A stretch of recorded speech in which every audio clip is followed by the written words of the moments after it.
It's Nate and Eric. We're talking to musicians and music adjacent people about the worst shit show they've ever been a part of. These are the stories that you don't get to hear. This is what we call shit show.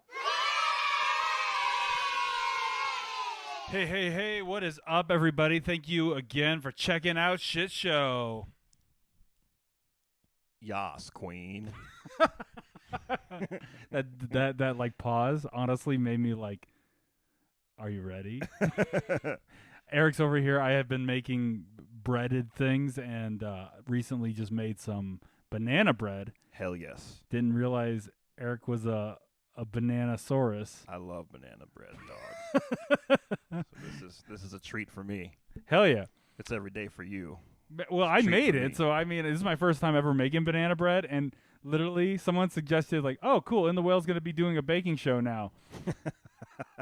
And if we were to do it, it'd be like, you know how like everyone's like, great American or great British baking show, you Right, know, whatever. right. My name would be like the worst baking show ever. Right. And it would basically, the whole gag would be like me making shit. Like, well, you put in like, I don't know, 3 bananas, I guess. Yeah. If they're, I don't know, whatever. And then halfway through baking it, like, oh shit, you should have put in some baking soda. Right, yeah. Person following along is like, what's this fucking guy? This guy doesn't have editing software? I have nothing good. Well, and at the very end, you know, like, because my problem with learning how to bake, and that I've noticed, it's like for people that are uneducated with baking anything, it's like they assume a lot. They assume that you know what certain things are. Yep. And it's kind of upsetting. Like, there's not like a dumb person baking show. They're like, no.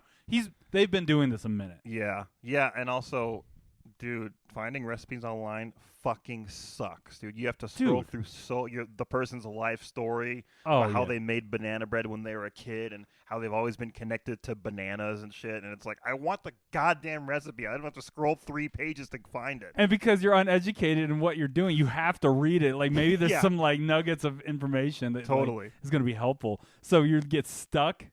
They're preying on people that are uneducated like me. Yeah, I read somewhere that the reason people do that, they write a little story about it, is because they have to fit in certain keywords to fuck with the algorithm so that it'll pop up quicker on Google or whatever, which is really annoying. Is that a real thing? Really? That's what I read on the internet. Here, let me open that for Shout you. out to Al Gore for inventing the internet. Thank you, Al Gore. So I've been doing baking, and it is pretty upsetting. But basically, the whole gag of if INTHEWHALE was booking or doing a baking show, we just lean into it even more. Like, give you zero information. It's just like, Just throwing a few bananas. I don't know how many. Just throwing a few. all right. And at this point, all of the ingredients are going to scroll across your screen. Yeah. And it's just like 2 seconds. super fast. It's like you can't even like wait, you can't even, like, even if you were to pause it. Quick pause it. Go frame by frame to get the fucking list. That's what our baking show would be. That's good. If anyone is interested in us actually doing that, we do take money and Venmo because it'll take time and effort. So, speaking of time and effort, we have a sponsor. Hell yes. Who is it, Eric? LOPIEZ Pizza. That is in Davenport, Iowa. An awesome pizza spot that we have eaten at and played shows that they have sponsored and or promoted many times. And this is their copy that I'm about to read for you right now. Have you ever wanted to create your own pizza while also promoting your band or art? If you said yes, then LOPIEZ Pizza is looking for artists to create a pizza of the month for 2023 and 2024. You create a 4-topping pizza, name it, and we will sell it. When the month ends, we give you a percentage of your pizza sales. You can use that money for your expenses such as touring, strings, sticks, merch, booze, or if you want, just give it to a charity if you can. Contact LOPIEZ at info@LOPIEZ, that's LOPIEZ pizza.com. Info@LOPIEZpizza.com. Doesn't matter how big you are, If we like what you do, we want you for our Artist of the Month. Just ask Nate and Eric from In the Whale. Man, we honestly love LOPIEZ. Like, the first time... So, the backstory is we've known the main dude, Andrew, ever since we've been touring, but he's out of the Denver scene. So, we've known him a long time.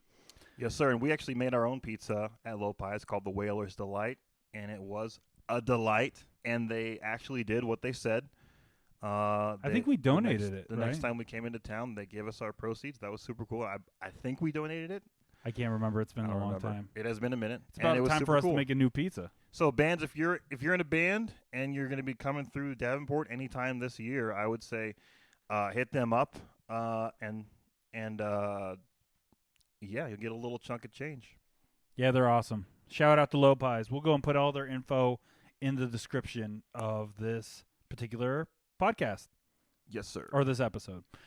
This episode is going to be one of two. It's a long recording that we did with Rick from the Mesa Theater. He's been booking up there for a while. Rick is the main talent buyer and main promoter there. Yeah, he's awesome.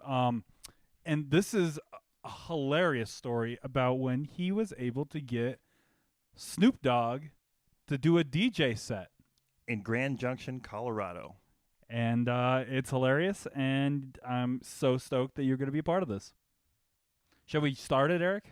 Hit the music!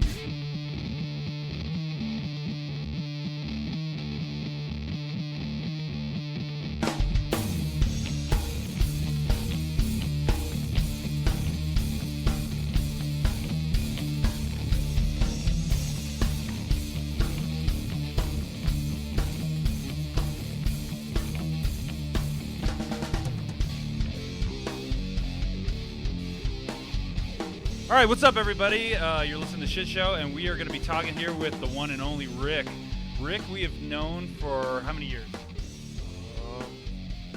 All of them. All of them. Yeah, many, many years. But by coming up here to Grand Junction, he runs the Mesa, but he's also been in with band. Guttermouth the first time. That had been. Oh my God, we did an interview with Guttermouth. No, it had been before that. I have no idea. Because I ran this since 2015. Been working here since like 2012, and then periodically just like filled in anyway. So like it had to be like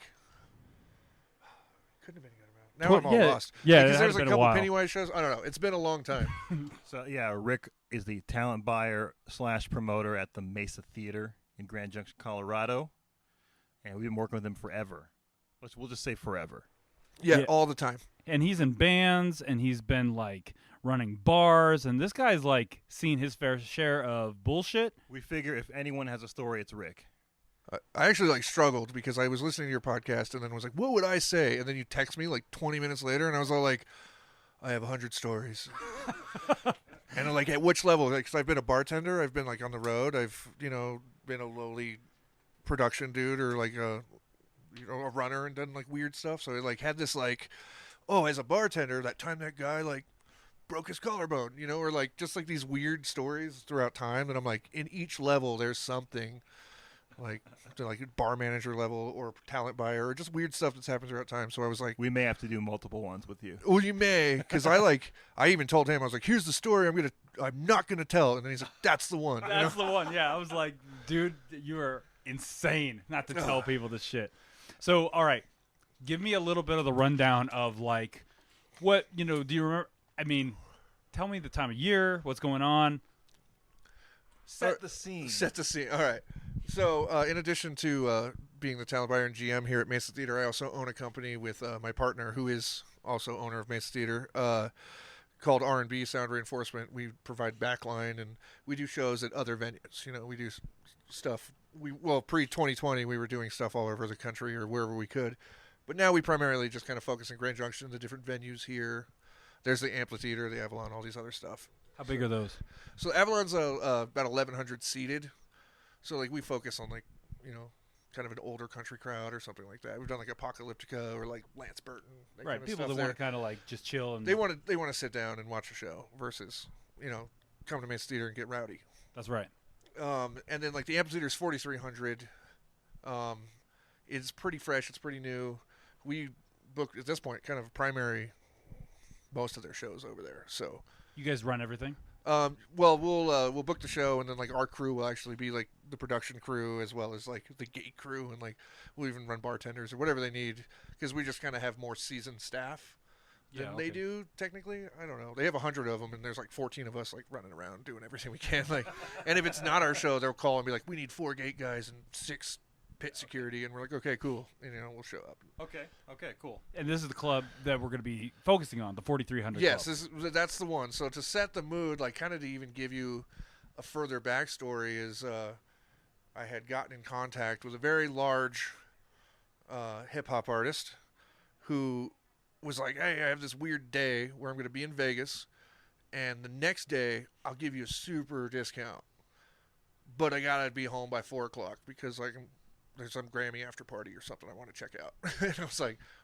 So it's kind of a sort of like a money grab kind of situation. It was a total money for him? grab. Like so just like, I have a day off, I don't want to waste it. I just wanna he make was a little down in money. Vegas and made 2-3 times the amount of money, and then was like, "Hey, I have this small gap of time." I just want to pay for my crew and my bus or whatever. Yeah, he no, wants- it was he's private. He's probably covering the flights. Yeah, he just wants to put in the flights, or like, I need to put in some new cabinets in my house or something. Yeah, and we were talking to these guys like back pre-2020, so like we already kind of had a plan and it was going to work out, and then finally it just kind of popped up that we could do it. So we kind of had to restructure the entire idea of a show anyways. Hold up 1 second. You said he has to be back by 4? Is the show early, or is it the next day he has to be back by 4? No, it was that day.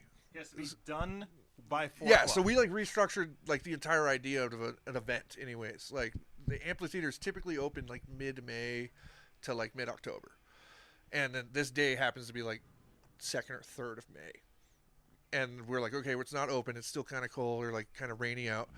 And he can be in town by 1:30, and he has to be back on a flight by 3. What? Wait. So the show is in the middle of the afternoon. Yeah, so like it's not an evening show. we're not even at shit show point. Like this is just like this was dumb from the gate. Like, This is a red flag right off the bat. yeah. So Right off the bat. me as like I don't know, trying to make it work, and I'd be like, yeah, we'll do a barbecue. I was like, well, we're gonna do a daytime barbecue to kick off the amp season, and we'll call it Rick and Brett's Big Badass Barbecue. And then here's the catch, with DJ Snoopadelic. So it's Snoop Dogg doing a DJ set where he also like raps and stuff, which I'll get to later. It's not what you think it's gonna be, like. So that's actually a pretty cool concept, like a cool idea to frame it that way. Yeah, That's pretty cool. Money grab all the way around, Yeah. like Yeah. every single one of us are like, hey, how much money fits in this bag? Yeah, but that's cool. It's like a barbecue atmosphere, so you can do Oh it yeah, during the day. yeah. We got a People- it's bunch like- of food yeah. trucks, like. Yeah, that's and- awesome. Okay. All And right. yeah. I see you're making. But it was like kind of fake. Like the whole idea was like, how do we do this during? You can't do a show during the day, and like, literally, it was the day of the Grammys, and he's like, I'm going to this Grammy after party, so home by 4, showered and ready to go at 7, and we're like, oh, okay, like we'll make it work. We'll make it work. So just to kind of continue the scene, like we get everything worked out, and typically contracts usually happen right after announcement or whatever, and come to terms, everything's good. We rent the place, we rent all the gear we need and everything, because he's literally going to get it off the flight, into a car, out of the car, onto the stage, into the car, onto a flight, and that's very sketchy and uncomfortable most of the time. I'm just thinking of like how many things would go wrong in just that scenario. Like, Well, like- the flight's delayed, or his stuff is not there, or the stage for some reason something's not working with the PA or the. Well, and we're talking, we announced this 2 weeks after he was halftime Super Bowl. So, like, Wow. the guy's got some, like, pull. Like, he could, I told you this before we even got started. I was like, I've never worked with someone who could just wake up and go, how much money are we making today? Puh, let's just go home. Like, I was like, I don't even care for that, Let him sue us. It's like, whatever it is. So we announce it.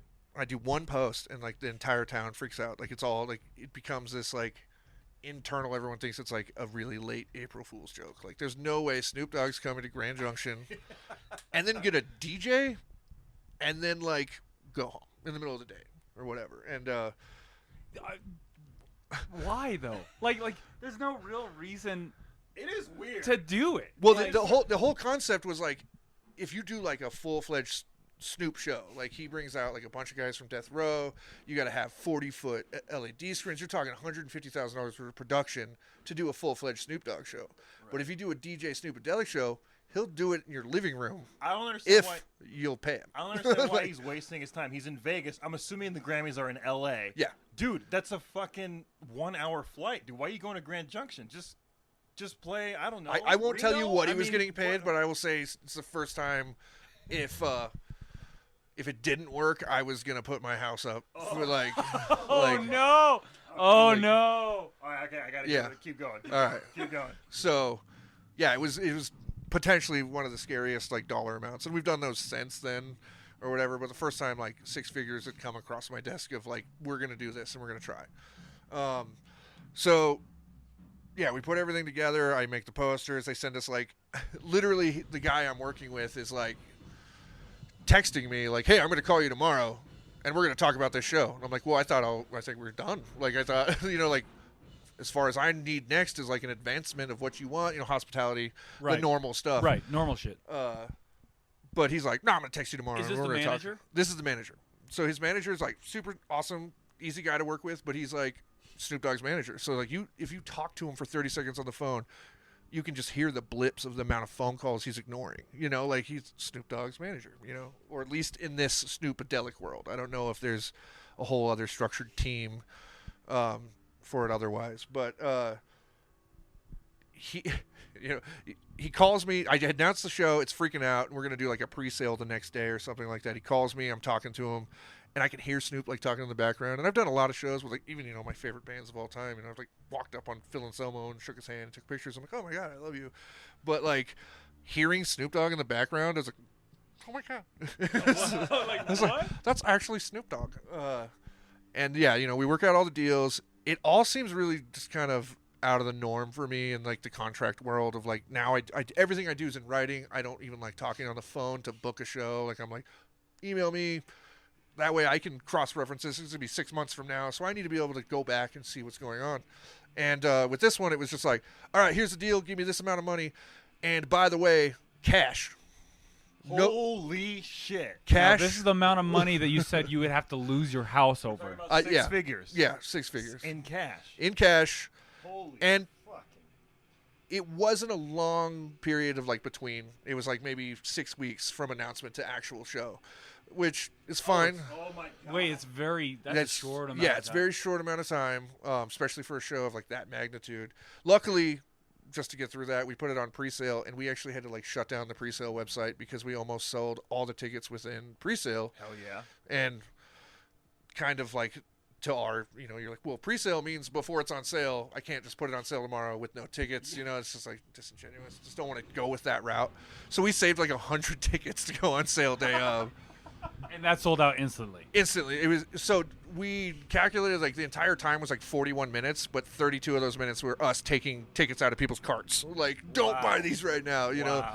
So it sold out instantly, and we did a reasonable ticket price, like $38 for the lawn, and like 70 to be like right in the pit, right up on him. That's pretty good. Dude, yeah, that's for like someone that big. We missed out because like people were selling those tickets for $500 the day they went on sale and selling them all the way up to scalpers. Like, and we were like, So next time we know. But so we instantly sell out. And then again, the proceedings seem really sketchy. I'm like, hey man, can I get updated like promo photos? Like I can of course pull anything offline. Snoop's taking pictures every day. And he's like texting me photos he took of him from his phone. And I'm like, wait. He's like, hey, Snoop, look at me real quick. And he's just like this. Swap? Yeah. And there's just like other people that I have no idea how to credit him. I'm like, I don't think these people are coming with him. He's just like in the crowd. And he's taking pictures of him. So I'm like, okay, use none of this. And I don't really have to promote the show, but at the same time promote the brand because we're like, hey, we're going to try to do this. It's cool. Right. And since it instantly sold out, I'm not going out buying billboards, but I'm going to put some organic posts out there. Then I'm like, okay, cool, man. What's his DJ setup? Do I need to like rent any specific gear or whatever? And he's all like, oh man, it's like, it's all real good, man. Just like RCA out. Dude, wait, what? Dude, that's the most unhelpful. Yeah, and we're like, wait, like RCA, like there's no quarter inch, there's no He's like, no, it's just RCA out. And he like an iPod or some shit. he like takes a picture. It couldn't have been any bigger than like a MacBook. Like this controller he has. Like I have no idea what brand it was. He like took a picture of it, and then took a picture of like just an RCA out and like a 1/8-inch headphone jack. There's like all this in this thing. How does he not have a tech writer? He can just. Oh, dude, we would have bought. Like we would have bought or rented anything that if he wanted, the top of the line Pioneer, Nexus, whatever. We would have went and got it. It's Snoop Dogg. How does he not have a PDF that he can just send you? Text message. This is why this starts getting really sketchy. So and keep in mind at this point, like because we actually pulled the chairs, we actually did like 4,700 tickets instead of 43. Usually there's some chairs, and we're like, nah, pull them and let's sell them.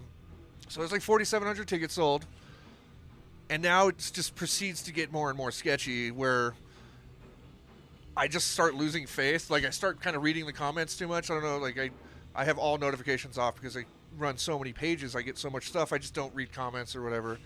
And I've heard so many people say don't read them because they're just so bad. Like over time, especially, I'm sure when you guys post your videos, you get to hear everything and read everything. I need to pause real quick. I need to go back for the people that don't understand like some of this behind the scenes stuff. Most bands have a writer. It has like a list of things that they want for food or like snacks or water or whatever. And some people have stage plots. A stage plot is like literal, this is the gear we're bringing and these are the inputs and this is how it should integrate with your system. But at that level, it's very surprising to us that an RCA out is like one thing. It's like one channel, which means it's your DVD player. Yeah, exactly. It's like going 2 channels out in the speakers. You would a real hip hop setup would be more than that. It would be a lot more. Well, it would like have a turntable setup or something that was like really nice, like a really nice Pioneer setup or something, like, and that would lead me to believe that he's playing just like a laptop or a iPod or iPad or something like that, which is weird. Which we get there, because it is just a laptop. Oh, okay. And it's like ran through like some like kind of janky dongle setup where it runs into his pad controller off of some laptop he borrowed from some other guy in the van he was in. But wait, what? I'm telling you, I'm trying not to make this like the crazy super long story, but I'm like, man, there's so many details that if I leave them out, I cannot convey like the level of anxiety that I had because like I'm not a super anxious dude. I'm like, oh, it's all gonna work out, and like it's like I get stabbed, and I'm like, oh, it's cool, man. Stitches cost too much money, like let's just be cool. Let's just see. It'll stop bleeding. Like I'm just like okay, and like to correlate that, bands that are a third that size have like I've had $7,000 riders. Like I could franchise a fucking Subway, but instead they're like, I want 61 pulled pork sandwiches, or whatever. Yeah. And someone to like Snoop Dogg's level, typically they're like, I need 21 subs on each side of the stage, and I need, this for backup, this, and this. But instead I'm getting these text messages and like screenshots of what he wants from a guy that keeps losing credibility in my mind. And again, he always responded. He was always professional, but it was just like the manager. Yeah, the manager was always professional. It was all this, and then I'm like, okay, cool. So at this point, are you doubting that it's the real? I'm like 3 weeks out, yeah, because people started that right out of the gate. They're like, well, it's not real Snoop Dogg, it's DJ Snoopadelic. It's like, but no, it's Snoop Dogg as DJ Snoopadelic. We're not trying to tell everyone it's a Snoop Dogg show, and then you show up and it's like him playing Willie Nelson on the turntables, which did happen. Dude, he killed it. Like before we even because it eventually happens, and not to give away too much.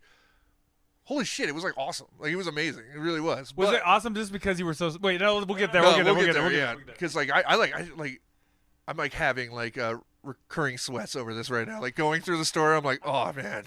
If anyone has ever met Rick, you know that he's the most cool cucumber human being, and seeing him like.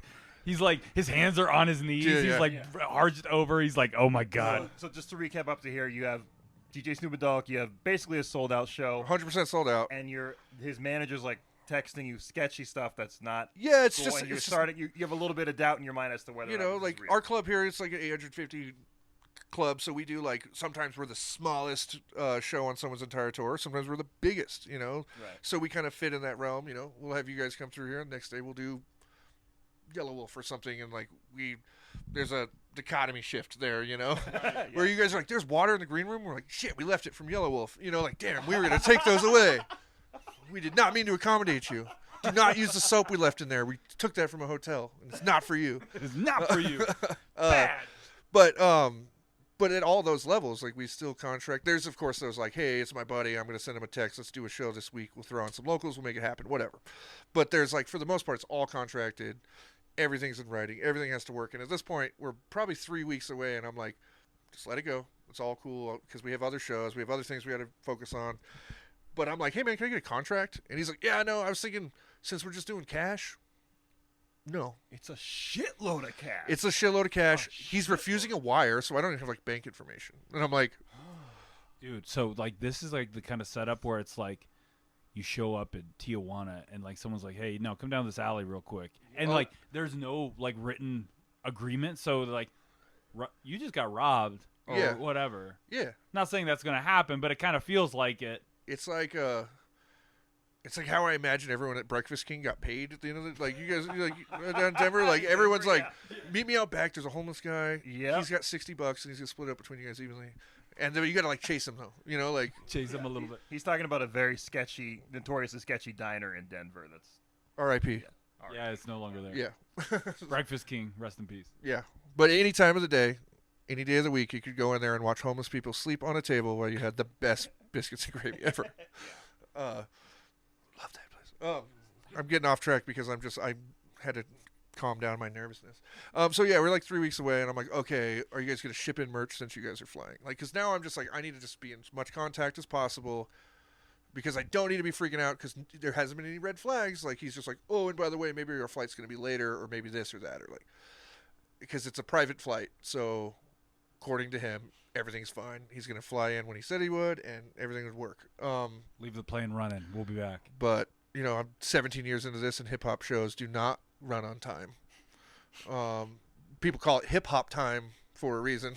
And, like, I've had literally rappers show up 3 hours late after their set and still go on. And we're like, make it happen. So we just assume nothing's going to go well. And we're like, okay, you going to fly in some merch? He's like, no merch. You're going to tell me Snoop Dogg is not going to send any merch. And he's like, no, you want to print some merch? No. We're like, what? Fuck no. Not really.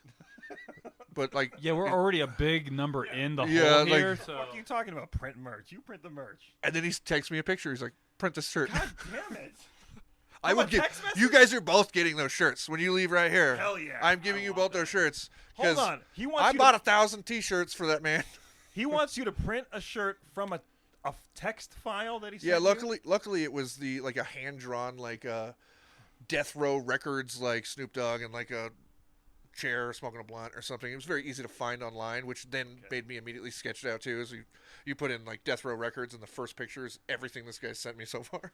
Like, oh no. Yeah. Do you still have those shirts here? I do. Like, you guys are both leaving with them. Yes. Like, because we overbought them. But he was like, yeah, you give us this much for each T-shirt, and you can print these T-shirts. And we're like, okay. Like, I don't know what else to do but say yes. And like, we had some great dude out of Denver actually like made 1,000 T-shirts and like got them down here to us in like 11 days. It was like crazy. Wow. Especially the quality of these shirts. Solid shirts. Well, it kind of goes dark for like 2 weeks, and I don't even really hear from the guy, and I'm just trying not to panic about it. Because, again, I got other shows and stuff, so like I'm trying to focus on what we're doing, and probably about a week and a half from the show, I like just stopped sleeping entirely. It was just like, because I've read too many comments that are like, oh, it's going to be so funny when it's just like a guy that looks like Snoop. Now it's starting to that starts to like kind of creep in, and that lives like, in your head rent free right now. It's right there, and then you're like, who looks kind of like Snoop? And then you're like, oh God, if he's white, we're gonna have problems. Like, and like the guy's manager, I don't want to like drop his name, but he has like an interesting name. So like, it's a nickname, of course, and it definitely focuses on that he's white. So you're like, okay, Snoop Dogg's guy's this. And he did look exactly like I thought he would. I'm like, okay, guy in sweatpants with extra zippers on it, big old hoodie, only Snoop Dogg merch, and that's exactly who he is. And great dude though. Everything was with him. In the end, turns out great. And I want to reiterate that to also get the sweat beating off my nose to dissipate, because it was just so like defeating. Like I've been in shows, I've lost thousands of dollars on shows. You know, I've lost 15 grand and they'll be like, this is great. You know, This is great. and that stand outside smoking cigarettes where people are like, this is the best show I've ever been to, and I'm like, I kind of hope you go home and like find some fentanyl, fucking, you know, like, like I'm just like mad, but I'm like inside, I'm like, yeah, guys, I'm so glad you enjoyed this show, and then like, you know, so I've been there, God. but I've never been in the situation where there's that much money, this many people committed, like just so many moving parts. I have, again, it was probably $50,000 to $70,000 in like production there too, like to set up the whole thing and like all the food trucks, everything that we had to do. So yeah, sleeping stops happening, and like I just like am just focusing all my energy on like not thinking about it, which made it way worse.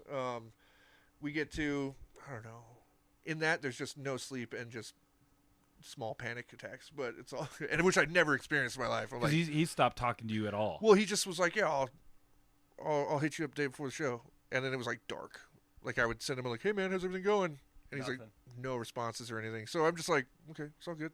It's all good. Everything's already in place. We're all ready to go. This is fine. This is fine. You know, we show up. I'll just fast forward all the way to the day before the show because the rest is just me literally like, like I don't know, man. Like, what do I do if this doesn't work? And then like my mind starts rotating in like the weirdest way of like, I'll do it. I'll go out there and be like, what's up, guys? I'm DJ Snoopadelic. Psych. And then Yeah, you guys will all be refunded. I think. I don't know. So, all right, there you go. I mean, this is one of two, so please check in a couple weeks. We'll have the second episode out. Second part of the story. Yeah, second part of the story. But before we go and leave you guys, we want to go and talk about some tour dates we got coming up. April 1st in Greeley, Colorado, we're playing the 10-year anniversary of the Mesa Theater. April 6th, we're going to be in Rapid City, South Dakota at AB's. April 7th, Billings, Montana at Pub Station. April 8th, Casper, Wyoming, Oil City Beer Co. April 9th, Laramie, Wyoming at the Roughed Up Duck. April 13th, we're going to be in Colorado Springs, Colorado at Vultures. April 14th, we're going to be in Albuquerque, New Mexico at Launchpad. Love that place. April 16th, Yucca Tap Room in Tempe, Arizona. We've played there a bunch. Love that place. April 17th, nothing. That's it for April. May 5th, Cinco de Mayo, will be in Grand Junction at the Mesa Theater, the aforementioned theater that our friend Rick promotes at. And May 7th, Denver, Colorado at HQ. That's a hometown show. $15 tickets only. Get on that. Woo! That sounds good. And at this point, everyone should have had a good taste of our song Plane Crash. We really if you hope. haven't, you dropped the fucking ball. But you know what? There's still time. We have Spotify and things where you can go and stream that shit now, So which if you should do. You have not heard our new song, Plane Crash. It's on YouTube. It's on Spotify. It's on all the platforms. Go and do that, please. Yes, absolutely. Also, if you would like to sponsor this show just like LOPIEZ did, you can hit us up at INTHEWHALEBooking@gmail.com. Hell yeah. All right, guys, we really appreciate it. We'll see you sometime. Bye. Bye.